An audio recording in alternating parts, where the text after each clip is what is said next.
जय हिंद दोस्तों, एजुकेशन अड्डा में आप सभी का स्वागत है। आज के सेशन में चर्चा करूंगा, जैसे कि आप सभी को पता है कि जैक बोर्ड के द्वारा अखबार के माध्यम से ये पता चला है कि ग्रेस मार्क्स दिया जाएगा।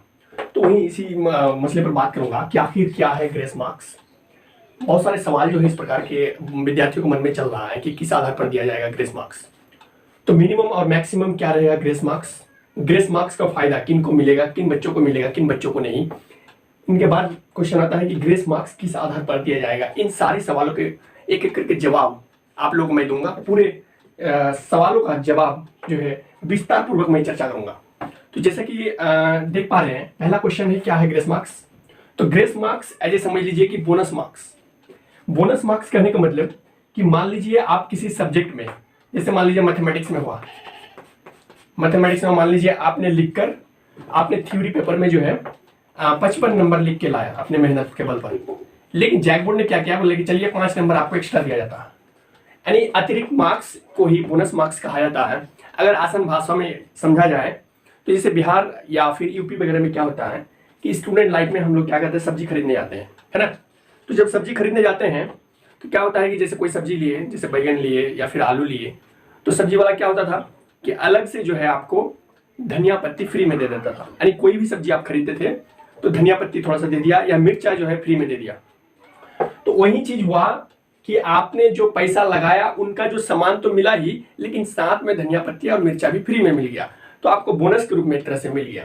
तो वही उसी तरह है ग्रेस मार्क्स कि आपने मान लीजिए लिखकर आपने थ्योरी पेपर लिख के 50 नंबर लाया, लेकिन जैक बोर्ड ने आपको 5 नंबर अतिरिक्त मार्क्स दे दिया, तो वही हो गया आपका बोनस मार्क्स या फिर कहिए ग्रेस मार्क्स। मिनिमम ग्रे या फिर मैक्सिमम ग्रेस मार्क्स क्या रहेगा, तो जैक बोर्ड के द्वारा कहा गया है कि 5 नंबर का मैक्सिमम ग्रेस मार्क्स दिया जाएगा। तो मिनिमम आपका कितना हो सकता है, 1 हो सकता है, मैक्सिमम आपका कितना हो सकता है, 5 मार्क्स, है ना। आगे फिर चर्चा करेंगे ग्रेस मार्क्स का फायदा किनको मिलेगा किनको नहीं, और ग्रेस मार्क्स किस आधार पर दिया जाएगा। तो चलिए बोर्ड पर ध्यान दीजिए, मैं इनके ऊपर एक एक करके जो है बिंदु पर चर्चा करूंगा। तो देखिए, ये जो ग्रेस मार्क्स का सिस्टम है, मैट्रिक वाले को भी मिलेगा, मैट्रिक के बच्चों को, और इंटरमीडिएट के तीनों संकाय के, यानी तीनों स्ट्रीम, चाहे आर्ट साइंस या फिर कॉमर्स से हो, है ना। तो ग्रेस मार्क्स आप समझ गए कि एज ए बोनस के रूप में मिलेगा। तो मैं यहाँ मैट्रिक लिखता हूँ, एक साथ दोनों को लेकर चलूंगा, मैट्रिक और इंटरमीडिएट।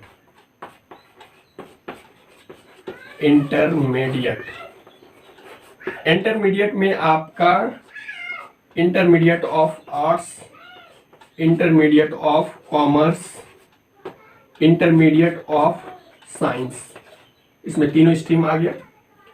तो देखिए मैट्रिक, इसमें मैं सब्जेक्ट का नाम लिख देता हूं, एस साइंस में सोशल साइंस, उसके बाद जो है साइंस लिख दिया,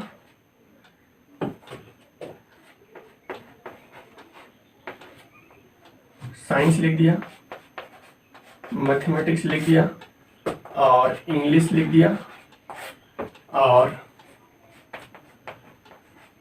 हिंदी लिख दिया।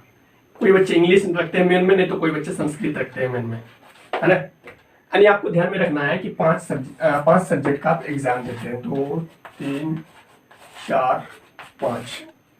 तो मैं चर्चा कर रहा था कि मैट्रिक में आपने social science, science, mathematics, English या संस्कृत या हिंदी का आपने एग्जाम दिया, है ना। एक बात और स्पष्ट रूप से समझ लीजिए कि मैट्रिक का जो रिजल्ट बनेगा वो क्लास 9th के आधार पर बनेगा, और इंटरमीडिएट का जो रिजल्ट बनेगा वो क्लास 11th के आधार पर बनेगा। यानी 11th को बेस मानकर उनका रिजल्ट तैयार होगा, है ना। तो आप क्लास 9th पे आप एग्जाम दिए होंगे, social science, science, mathematics, English, Sanskrit या हिंदी का, है ना। यानी 5 सब्जेक्ट आप माइंड पे रखिए, है ना। तो आपने क्या किया कि इसमें 33 में आपका कितना, 33 में पास है, 33 में आपका पास है।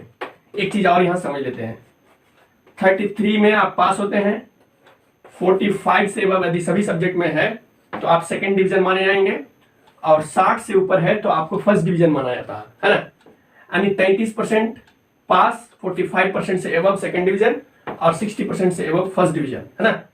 तो मिनिमम आपको 33 लाना है, तभी आप पास माना जाएगा, नहीं तो आप फेल।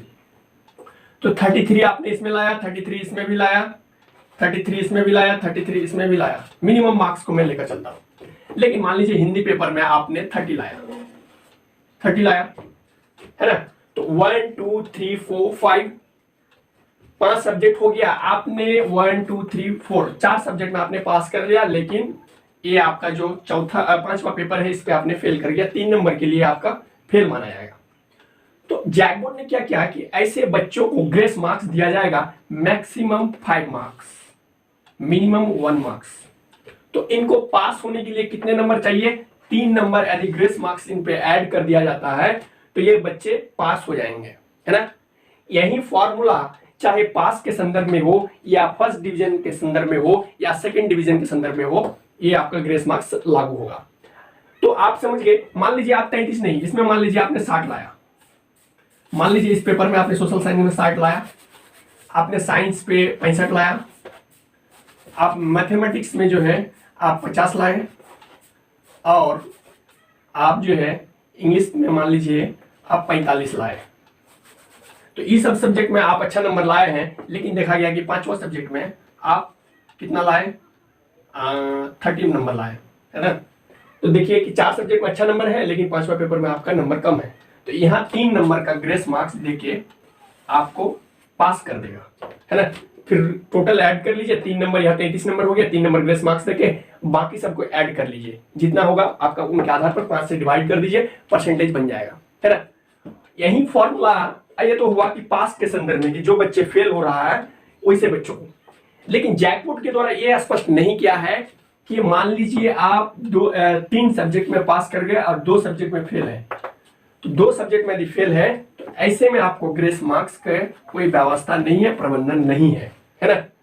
तो यहाँ बात क्या है कि एक सब्जेक्ट में 5 में से कोई एक सब्जेक्ट में फेल किए हैं तो आपको ग्रेस मार्क्स देके अगली कक्षा में प्रमोट कर दिया जाएगा, लेकिन यदि 2 सब्जेक्ट में फेल है तो इस संदर्भ में जैकबोर्ड कोई स्पष्ट निर्णय नहीं लिया है, ना ही अखबार में किया है ना। जैकबोर्ड को जो है जो मेरा सलाह है कि इसमें जैकबोर्ड को ये भी व्यवस्था करना चाहिए था। इस प्रकार थोड़ा सा देखिए, मान लीजिए आप इसमें 33 लाए, इसमें भी 33 लाए, और इसमें भी मान लीजिए आप 33 लाए, या फिर आप मान लीजिए 60 65 50 जो भी है, और 2 सब्जेक्ट में मान लीजिए किसी में आप इसमें किसी में आप लाए 33 लाए, सॉरी 32 लाए, और किसी में मान लीजिए आप 32 लाए, दूसरा पेपर में भी। तो 32 यानी इसमें 2 मार्क्स का अगर मिल जाता है 2 सब्जेक्ट में, तो आपका कितना नंबर का यहाँ 2 नंबर यदि जुड़ जाता है ग्रेस मार्क्स प्रत्येक में एक एक करके, तो आप पास माना जाएगा। लेकिन 2 सब्जेक्ट में यदि आप क्रॉस कर गए हैं तो आपका ग्रेस मार्क्स ऐड करके आपको पास कर दिया जाएगा। इस संदर्भ में अखबार में स्पष्ट नहीं है, लेकिन जैकबोर्ड आगे निर्णय लेगा या नहीं ये हम कह नहीं सकते हैं जब तक कि ऑफिशियल नोटिफिकेशन ना आए, है ना। यहाँ उदाहरण देके अखबार में लिखा है कि 4 विषय में पास है, 1 विषय में यदि फेल है तब ग्रेस मार्क्स देके आपको प्रमोट कर दिया जाएगा, है ना। चलिए यहीं इंटरमीडिएट के संदर्भ में समझते हैं। आपने ए नाम का कोई सब्जेक्ट रखा है, बी सी डी ई, है ना। 11th में आपने एग्जाम दिया है, चाहे इंटरमीडिएट ऑफ आर्ट्स का हो, कॉमर्स हो या साइंस का, तो यही फॉर्मूला इसमें भी लागू होता है कि मान लीजिए आपने इसमें 33 लाए, इसमें मान लीजिए आप 32 लाए, इस पे 33 मिनिमम, मैक्सिमम कुछ भी हो सकता है, तो आप इसमें भी पास है, इसमें भी, लेकिन बी नंबर के जो सब्जेक्ट है, सॉरी सी नंबर के जो सब्जेक्ट है, इस पे आप 1 नंबर के लिए क्रॉस कर रहे हैं। तो जैकबोर्ड ने प्रबंधन किया कि 5 नंबर मैक्सिमम ग्रेस मार्क्स दिया जा सकता है, तो यदि 1 नंबर इसको ग्रेस मार्क्स मिल जाता है तो ये पास माना जाएगा। 5 नंबर ग्रेस मार्क्स किनको मिलेगा? मान लीजिए इस सब्जेक्ट में आप 28 लाए, तो मैक्सिमम ग्रेस मार्क्स का व्यवस्था है 5 मार्क्स, तो जैकबोर्ड ने आपको 5 नंबर का ग्रेस मार्क्स दिया, आपका 28 + 5 कितना हो जाएगा? 33, आप पास हो जाएंगे। लेकिन मान लीजिए आपका नंबर है 25, किसी सब्जेक्ट में 25 है, तो 5 नंबर ऐड करने पर 30 होता है, लेकिन ग्रेस मार्क्स देने के बाद भी आप पास नहीं हो पा रहे, तो आपको फेल माना जाएगा।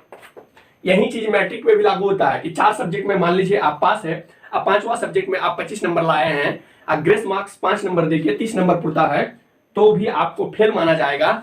ग्रेस मार्क्स देके 5 नंबर मैक्सिमम ग्रेस मार्क्स देके 33 मिनिमम आना चाहिए, तभी आपको पास माना जाएगा। आप 20 नंबर लाए हैं, इसमें आपको 5 नंबर ग्रेस मार्क्स देके आपको 25 होगा, यानी आप मिनिमम 33 आना चाहिए, नहीं है, आप फेल माने जाएंगे, है ना। तो इसलिए जो है आप यहाँ स्पष्ट रूप से समझ लीजिए कि ग्रेस मार्क्स से किन को फायदा होगा और किन को नहीं होगा, है ना। तो चाहे वो आर्ट्स हो, साइंस हो या कॉमर्स स्ट्रीम हो, सभी पर यही फॉर्मूला लागू होता है। आप ABCDE जो है मैंने सब्जेक्ट का नाम रख दिया है क्योंकि आर्ट्स के अलग सब्जेक्ट है, कॉमर्स के अलग सब्जेक्ट होते हैं, साइंस के अलग, इसलिए मैंने ABCD करके इंगित कर दिया हूँ। और क्लास 12 का जो रिजल्ट बनेगा क्लास 11 के आधार पर, यानी क्लास 11 में 4 विषय में आप पास है, आप 5वां विषय में 2 नंबर के लिए फेल है, 1 नंबर के लिए फेल है, 3 नंबर के लिए फेल है, मैक्सिमम 5 नंबर में किसी सब्जेक्ट में फेल है, तो आपको ग्रेस मार्क्स देके पास कर दिया जाएगा, है ना। चलिए, ये तो था पास मार्क्स। अब मान लीजिए ग्रेस मार्क्स का फायदा और आप किन किन को मिल सकता है, चाहे वो मैट्रिक का बात हो या फिर इंटर का बात। आप 5 सब्जेक्ट मिला के ABCDE, है ना, ये आपका मैट्रिक का भी बात कर रहा हूं और इंटरमीडिएट का भी। तो इस 5 सब्जेक्ट मिला के 11th के आधार पर हो या 9th के आधार पर हो, आपका परसेंटेज मान लीजिए 44% बनता है। आपका रिजल्ट कितना मिला, आपके मेहनत के बल पर 44% रिजल्ट आया, यानी 44 आए या फिर 44% का मान लीजिए आपका रिजल्ट बना। 5 सब्जेक्ट मिलाकर 1 2 3 4 5 सब्जेक्ट मिला के आपका 44% रिजल्ट बन गया इंटरमीडिएट का या फिर मैट्रिक का, 9th के आधार पर मैट्रिक का, 11th के आधार पर इंटरमीडिएट का। तो यदि ग्रेस मार्क्स इसमें, यदि जैक बोर्ड के द्वारा इसमें 5 मार्क्स का ग्रेस दिया जाएगा, तो 5 को 5 से डिवाइड कीजिएगा तो 1 होगा नहीं, 1% इस पे ऐड हो जाएगा। 1% जब इस पे ऐड हो जाएगा तो ये 45% बन जाएगा, यानी आपका 44% था, यानी आप 3rd डिवीजन नंबर लाए थे। लेकिन जैक बोर्ड के द्वारा जब 5 नंबर का ग्रेस मार्क्स दिया गया तो 1% आपका वृद्धि हो गया, यानी 45% आपका रिजल्ट बन गया, और 45% से 59% तक सेकंड डिवीजन माना जाता था। आपने रिजल्ट 3rd डिवीजन किया, लेकिन 5 नंबर का ग्रेस मार्क्स मिलने के बाद आपका रिजल्ट सेकंड डिवीजन हो गया। 45 से 59 तक, यानी 60 से नीचे आपका सेकंड डिवीजन, 60% से ऊपर आपका फर्स्ट डिवीजन माना जाता। यही फॉर्मूला इस पर भी लागू होता, यही फॉर्मूला आपका 59% पर भी लागू होता। मान लीजिए आप लिखकर 59% लाए, यानी आपका 59% लाए लिखकर थ्योरी पेपर में, तो 59% कहने का मतलब कि अगर मार्क्स का बात करें तो 295, आपने 295 नंबर लाए हैं, यानी 59%, समझ गए। तो जैक बोर्ड के द्वारा 5% का इसमें ग्रेस मार्क्स दिया जाएगा, है ना। पास के संदर्भ में मैंने बात किया, सेकंड डिवीजन के संदर्भ में भी और फर्स्ट डिवीजन होने के संदर्भ में भी ग्रेस मार्क्स दिया जाएगा जैक बोर्ड के द्वारा। तो आपने क्लास 9th के आधार पर, क्लास 10th में आपका रिजल्ट बना 295, क्लास 11th के आधार पर इंटरमीडिएट के लिए आपका रिजल्ट आया 295। जैक बोर्ड इसमें अपने से अलग से 5 नंबर ऐड करके आपका कितना नंबर हो जाएगा, 300 मार्क्स। 300 को 5 से डिवाइड कीजिएगा तो 60% हो जाएगा।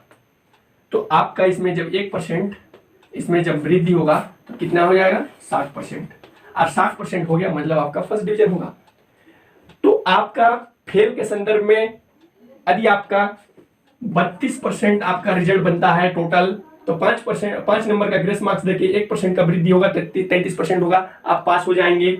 आप 44% टोटल नंबर ला रहे हैं, 5 नंबर का ग्रेस मार्क्स देके 1% का वृद्धि होगा, 45% हो जाएगा, आप सेकंड डिवीजन माने जाएंगे। 59% में 5% का 5 नंबर का ग्रेस मार्क्स 1% ऐड होगा तो आपका रिजल्ट बन जाएगा 60%, आप फर्स्ट डिवीजन हो जाएंगे। तो ये तो था ग्रेस मार्क्स का सिस्टम, है ना। तो आप समझ गए कि यदि कोई बच्चे 5 नंबर के लिए यदि वो सेकंड डिवीजन पास नहीं हो पा रहा है तो उनको पास कर दिया जाएगा। यदि 5 नंबर के लिए आपका सेकंड डिवीजन नहीं हो पा रहा है तो उनको सेकंड डिवीजन हो जाएगा। यदि 5 नंबर के लिए उनका फर्स्ट डिवीजन नहीं हो पा रहा है तो ग्रेस मार्क्स ऐड करके उनको फर्स्ट डिवीजन कर दिया जाएगा। लेकिन अब समझिए कि किन बच्चों को नहीं मिलेगा ग्रेस मार्क्स का फायदा।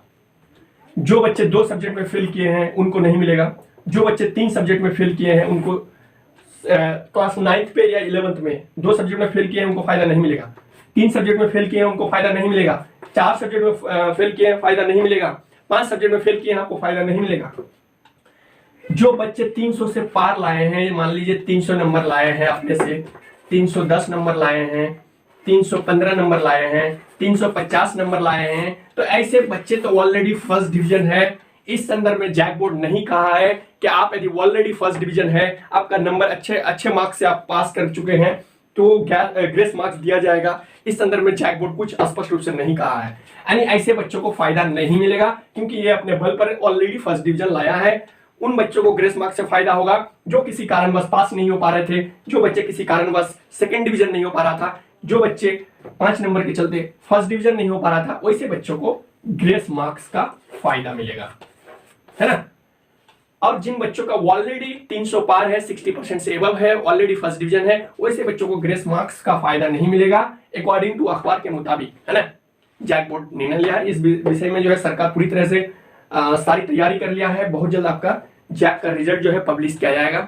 उम्मीद है कि 20-25 तारीख के बीच होगा, यानी इस महीना के लास्ट में आपका रिजल्ट निकलना तय है। तो आई होप आप लोग समझ गए होंगे कि ग्रेस मार्क्स क्या है, किन आधार पर दिया जाएगा। इनके बाद भी किसी भी तरह को ग्रेस मार्क्स को लेकर कंफ्यूज में है तो कमेंट बॉक्स में जरूर अपना सवाल जो है पिन कीजिए, मैं उनका जवाब देने की कोशिश करूंगा। यदि आप चैनल में फर्स्ट टाइम विजिट कर रहे हैं तो सब्सक्राइब कर लीजिए ताकि नेक्स्ट एपिसोड जैसे ही अपलोड हो सबसे पहले नोटिफिकेशन आपको मिल जाए।